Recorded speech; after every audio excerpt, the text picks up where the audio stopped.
Sa Mawab, Davao de Oro, nanawagan ang National Commission on Indigenous Peoples Davao Region sa mga IP community sa rehiyon na pangasiwaan ng maayos ang kanilang yaman at ancestral domain.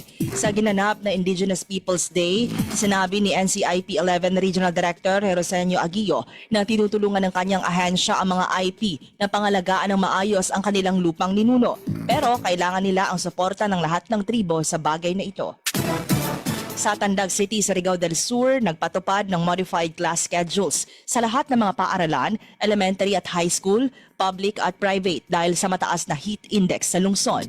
Ipinag-utos ni Tandag Mayor Maria Lourdes Karin Momo sa DepEd official na tiyaking ligtas ang mga kabataang mag-aaral sa masamang epekto sa katawan ng sobrang init.